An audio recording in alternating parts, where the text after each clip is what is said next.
Well, so I'm really glad to have you on the show today. I know you and I go back probably almost 20 years. I would say because it was wasn't it pre Red Zone that I met you? It actually was. Was Yes. it VSI? VSI. Well, no. I Would you think we're put in a right big at the end of VSI, right before, right before? right around the beginning of Red Zone, I believe. Yeah. And it was originally I think Citrix technology that we got connected, right? Yep. Okay. We were big into Citrix then. That's right. That's right. And then that company I was with formed many different companies, Yes. like Plan B and Red the Zone and a offshoots. whole bunch. Yeah. Yeah. So in my company Red Zone, I know you and I have done work together through the years since then. Well, so let's talk a little bit about you and talk about how did you get into the industry? Like what was the genesis that made you jump into IT? Okay. Well, back in college, actually back in high school when we did timeshare on analog dial-up, I was actually working on a senior project, and it was the one application that I actually finished on my own by myself was a taxes application, filing your taxes. And I was so interested in it, I was so jazzed when I finished that I decided to go into application development in college. And I went to the University of Scranton. And I basically, from that point on, just stayed with IT and application development more from a business development standpoint. And moved to Maryland right after I graduated college in 1985. Wow, that's a long time ago. 85. Okay. Yeah.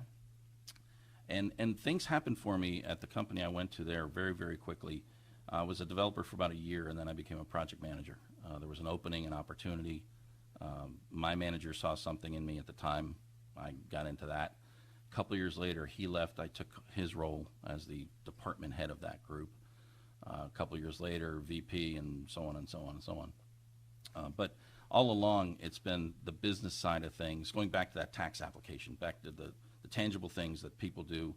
I learned the business, and as I learned the business, I was able to provide more and more through my services, through application development, through management, and other things that just kept propelling me. And in this field, everything changes every few years. It's a new horizon. So that kept me interested, and I just kept on going. And here I am 30-some years later, CIO of Bowman, which is a great company to work for, and looking forward to the next few years maybe going off into the sunset. That's great. But you early on seemed to you got to the pinnacle pretty quickly, it seemed. But you always from the beginning had, remember back in the day we would get together for these round tables, and it was like this is in the 90s. No, yeah, late 90s, early 2000. The big thing was the CIOs wanted a seat at the table. It's like the quote unquote, this is the new thing, the seat at the table. Right. And but you always had a seat at the table. I never knew you not having a seat at the table. Pretty much, and the tables changed a bit. I mean, when I started with my first company, we were 1,200 people, fairly large organization, and I was at the senior levels fairly quickly, and then got onto the board. And from that point, I've always been there. And that goes back to, again, knowing the business, understanding the business, and then having ideas that you're not afraid to share. And as people see that, and as you offer good input, you can ask to do more, and you're included in more things. So, yeah. So do you find that right now that being at that top level, like you don't know anything different? So what advice, like when you say knowing the business, like what does that mean, knowing the business and the way you process that?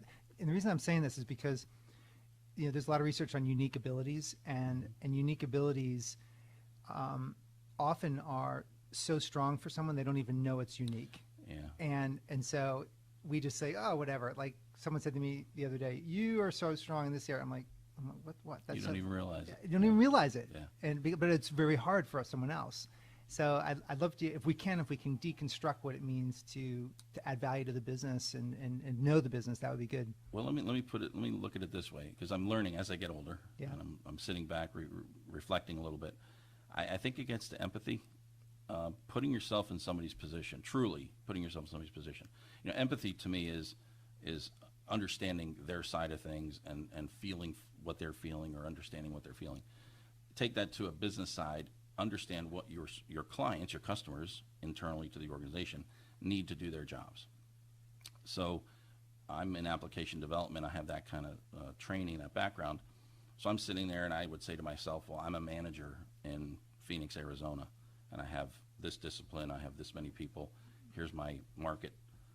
What do I need to run my business? And my job as CIO is to offer that information, those systems and that data to help manage the company better. So I need to put myself in the position of a team leader, a project manager, a branch manager, a division head, a vice president, the president of the company. So when they talk to me, I can say, yeah, I understand what you're going through. Now I can't just make that up on my own. I got to talk to them. I got to sit around and meet with them.